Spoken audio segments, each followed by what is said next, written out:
दोस्तों, खेमेनेई ट्रंप की हत्या कराना चाहता है।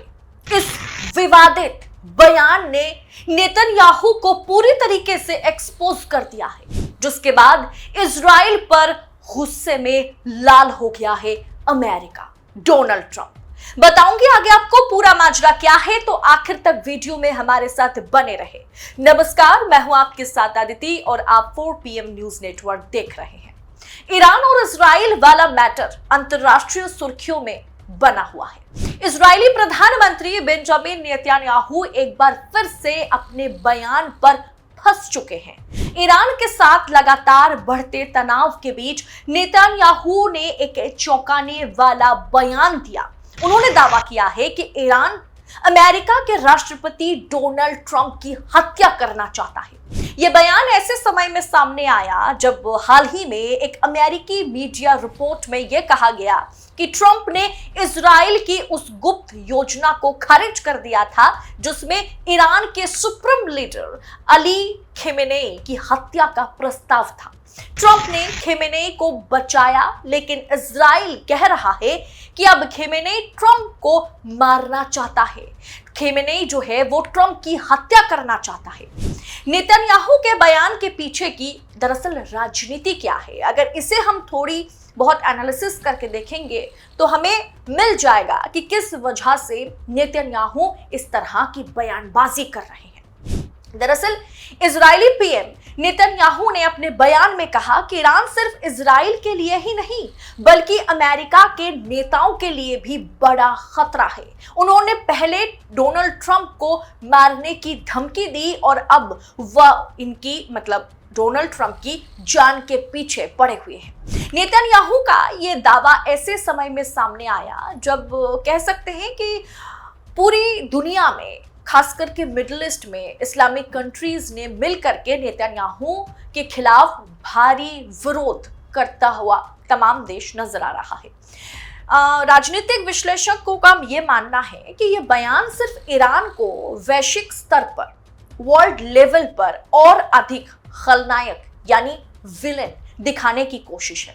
साथ ही इजराइल में नेतन्याहू के खिलाफ जो माहौल बना हुआ है, देश खुद ही नेतन्याहू के खिलाफ खड़ा है, उसकी गर्मी कम करने की भी कोशिश की जा रही है। यानी देश की गर्मी उतारने की कोशिश नेतन्याहू इस तरह की बयानबाजी करते हुए नजर आ रहे हैं और उस वजह से इस बयानबाजी में नेतन्याहू उतर आए।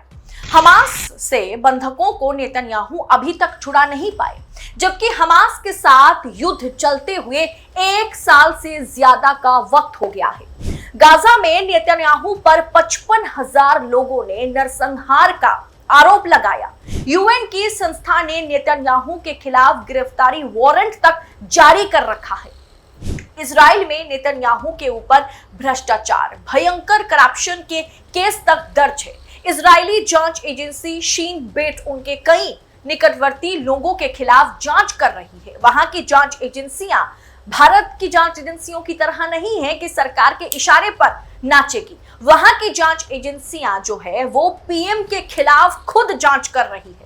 नेतन्याहू ने इजराइल की न्यायपालिका को पूरी तरीके से ध्वस्त कर दिया है। न्यायपालिका नेतन्याहू की कब्जे में है, जिसके खिलाफ वहां आंदोलन भी हुआ था। आपको याद होगा, लाखों लोग सड़कों पर उतरे थे कि न्यायपालिका की स्वतंत्रता बरकरार रहनी चाहिए, लेकिन नेतन्याहू ने उसे पूरी तरीके से खत्म कर दिया। दोस्तों, हिटलर के बाद नेतन्याहू को हिटलर 2.0 के तौर पर माना जा रहा है, जिसके खिलाफ वहां आंदोलन हुआ। देश के भीतर महाआंदोलन जारी है।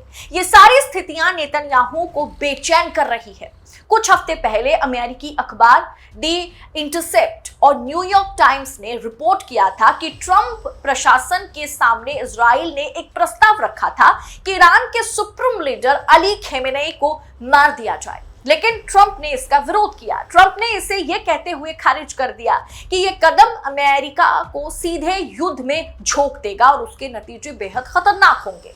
इस खबर के बाद नेतन्याहू ने ईरान ट्रंप को मारना चाहता है जैसे बयान को लेकर के कई सवाल उठने लगे और नेतन्याहू ने अब यह बयान दे दिया कि ट्रंप साहब को कहीं ना कहीं ईरान जो है वो हत्या ईरान ट्रंप की हत्या करना चाहता है।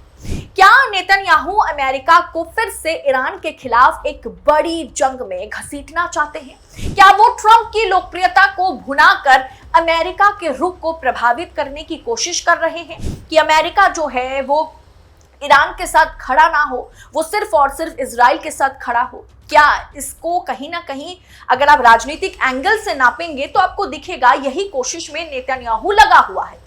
ईरान पर हमला करने के बाद नेतन्याहू की कोशिश है कि यूएस में युद्ध में ईरान को यूएस जो है वो युद्ध में ईरान को मदद ना करे।